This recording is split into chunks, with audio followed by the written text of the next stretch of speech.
Hello everyone and welcome to my module review for the MiG-21 BIS in DCS World. So I've been wanting to do more of these module reviews and it's been a pretty busy time for me in real life right now. So I thought, you know what, I'm going to do a review of one of my beloved comfort modules. MiG-21 is a module that I keep coming back to. It's one that I can always pick up and play even if I've been away from it for a while, and so I thought I'd do a video on it. I'm going to try and be as unbiased as possible here. I obviously like it if it's my comfort module, but there are some definite downsides to it which I will be bringing up.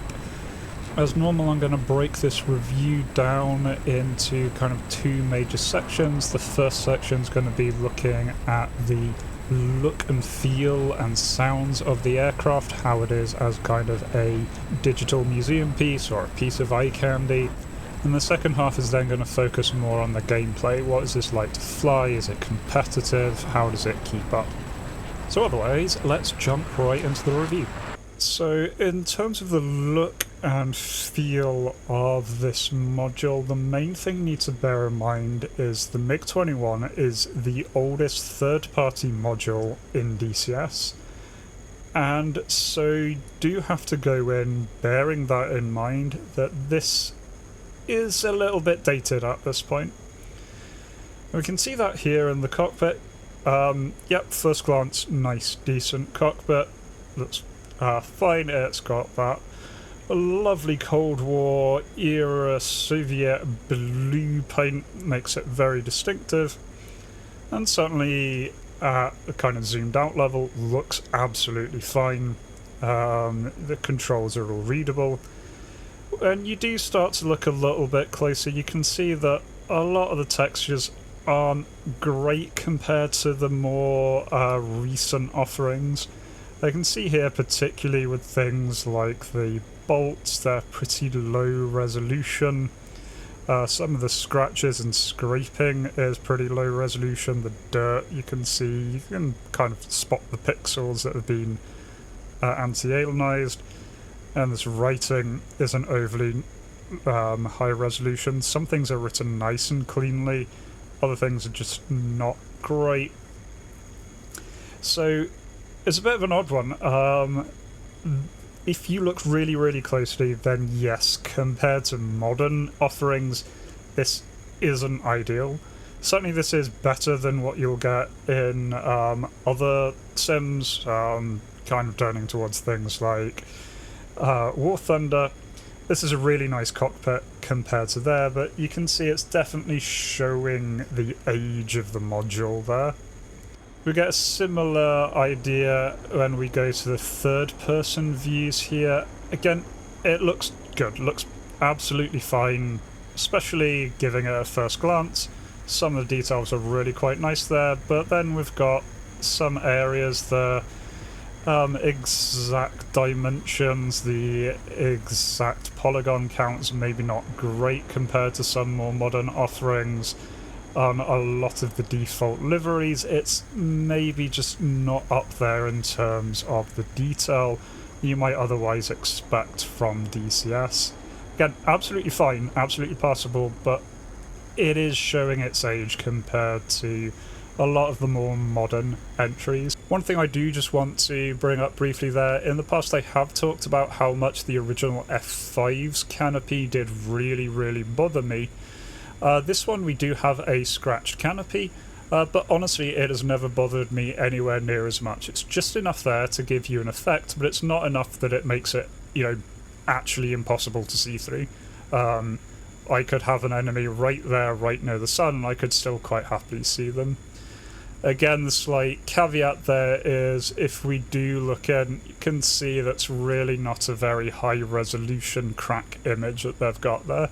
Again, you don't notice this in normal combat, you'd just be glancing there, looks absolutely fine, looks quite pretty actually as we go through, but certainly if you zoom in you can kind of see and get reminded that this is one of the older modules.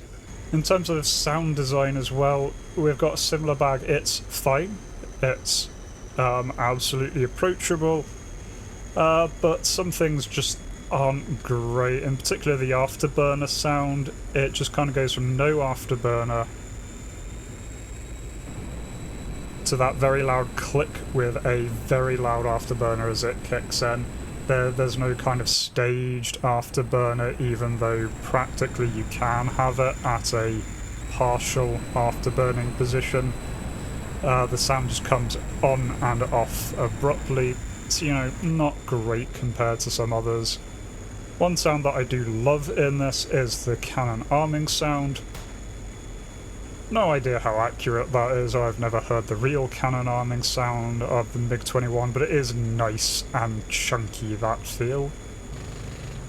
The gun again sounds absolutely fine as it comes down. Equally, you do have some nice sounds there, the clunking of the gears as they raise, things like that. So again, certainly a passable module. I'd say not able to compete with the levels of fidelity and accuracy that we get in the more modern offerings that have been hitting the Eagle Dynamics store, but still absolutely great. Honestly, I've never had a problem with the inside of this, but I do just want to put that out there as a warning that if you're expecting this to be as polished as some new modules, you might be in for a bit of a disappointment there. Now, there is a flip side of that.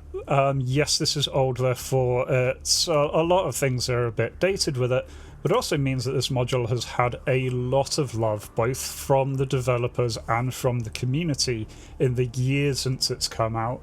And one of the ways that expresses itself is with a frankly ridiculous number of skins, both default liveries that you can have. Some of these are absolutely fantastic. You've got them from multiple countries, pretty much anywhere that flew the MiG-21, which is a lot of countries, and even some countries that didn't fly it are represented here.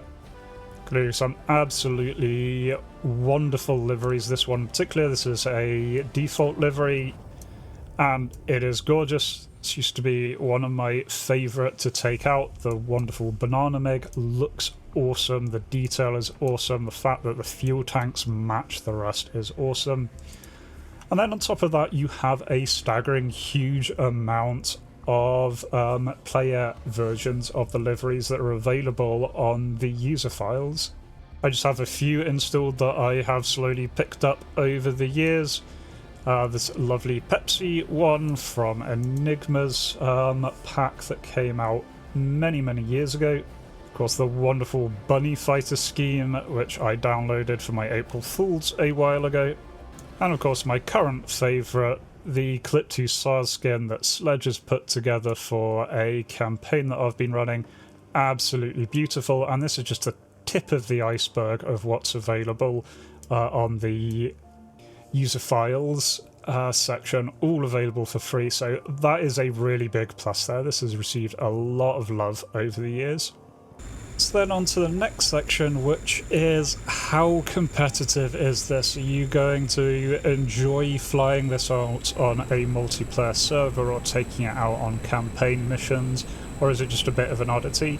Now, the main thing to bear in mind here, this is absolutely a mid-Cold War era jet, and so it is really going to struggle on any kind of modern setting, as you would kind of expect from something of this age.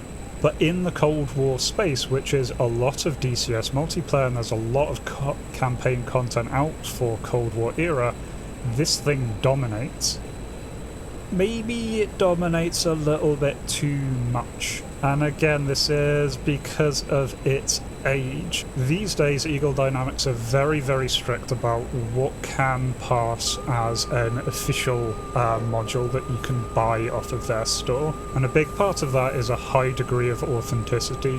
Modules need to have their real-world abilities and not have abilities that they don't have in the real world. Now, unfortunately, that's not the case with the MiG-21. The module that we have can do some things that the real MiG-21 absolutely could not do. One of them is CCIP. The real MiG-21, I am led to believe, did not have any form of CCIP. This has a really advanced one, very much like your Flaming Cliffs 3 modules. It is very good at putting bombs on target, far better than it really should be.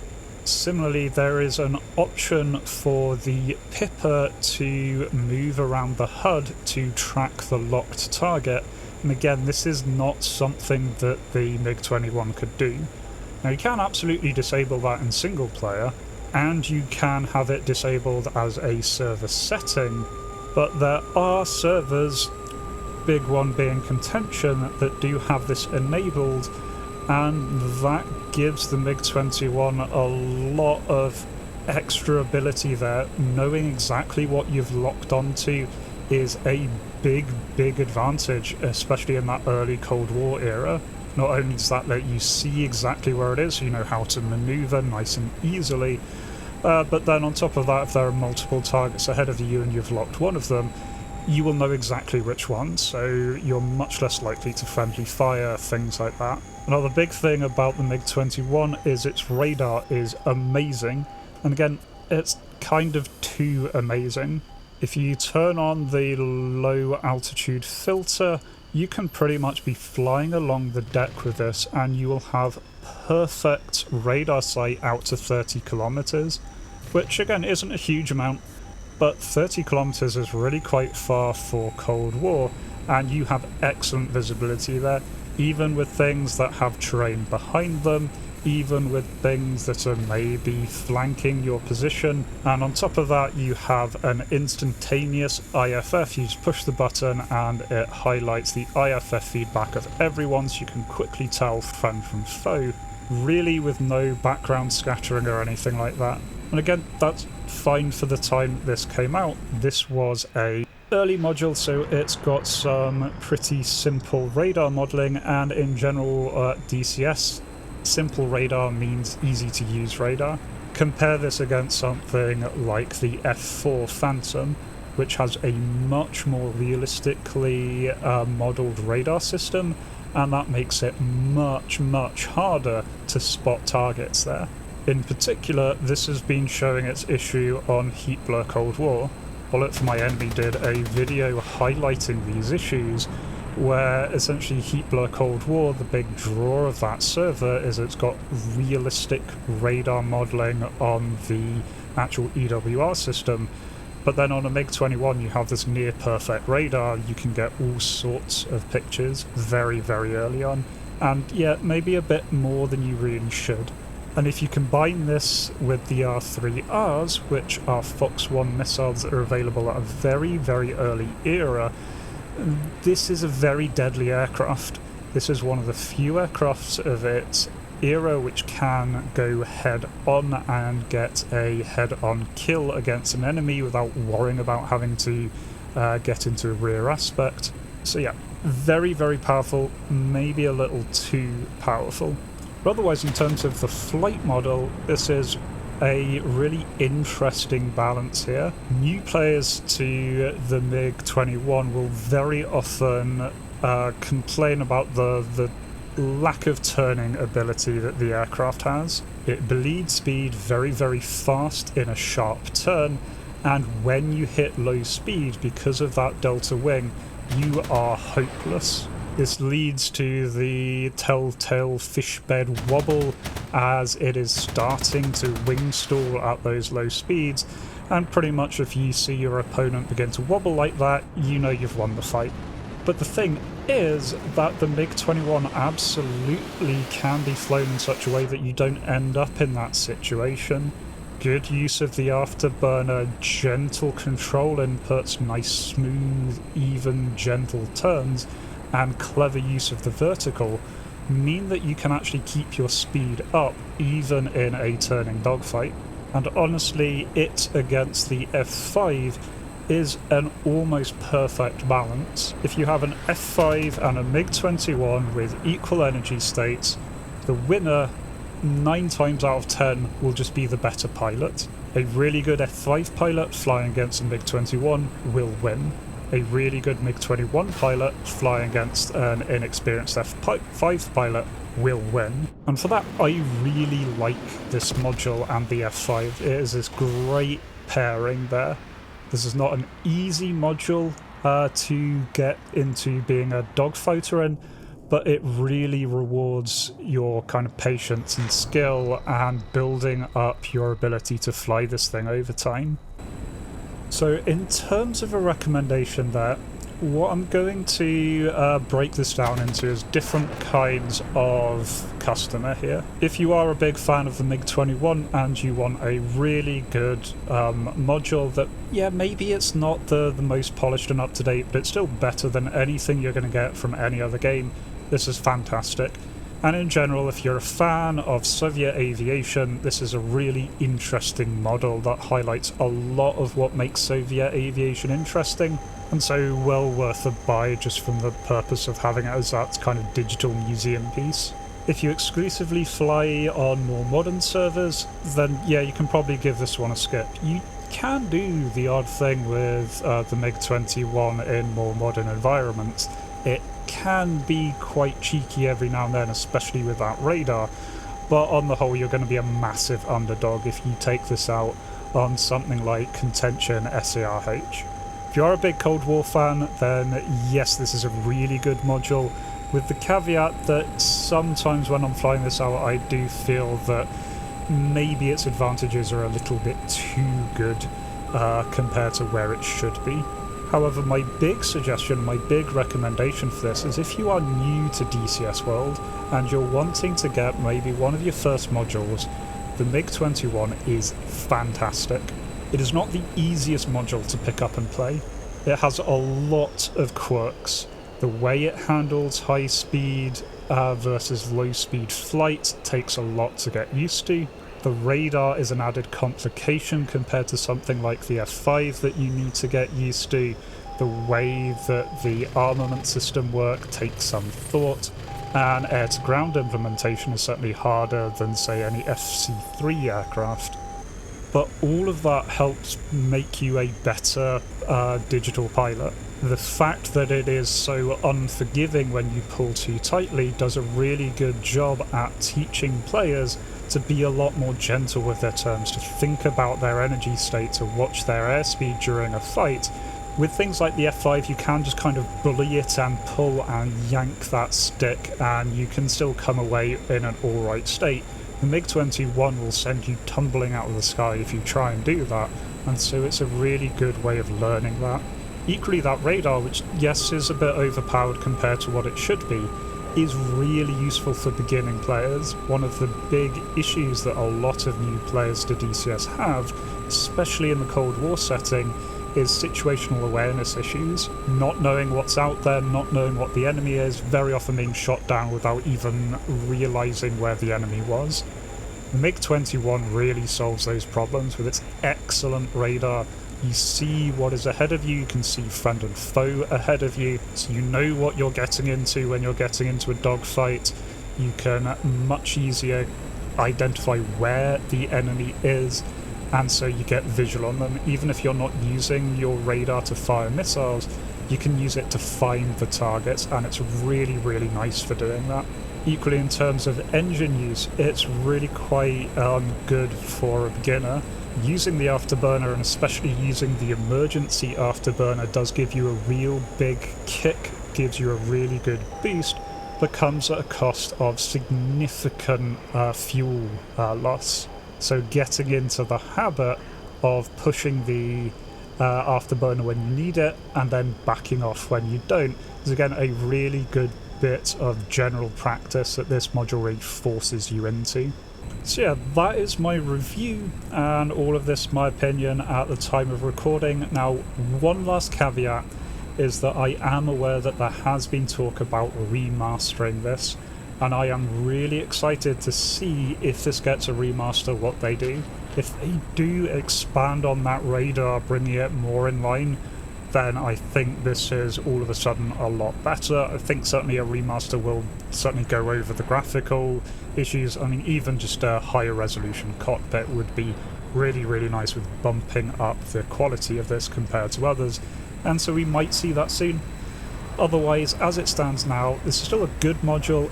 It is one of my favourite modules. I keep coming back to it, but it is showing its age. But still, I think it is worth a purchase if you've not got this. This is one of those core key DCS modules that lets you do so much with one package, and definitely for new players this is an excellent way to go from the very, very simple modules and kind of learn a lot of what you need to learn to become a really good DCS pilot.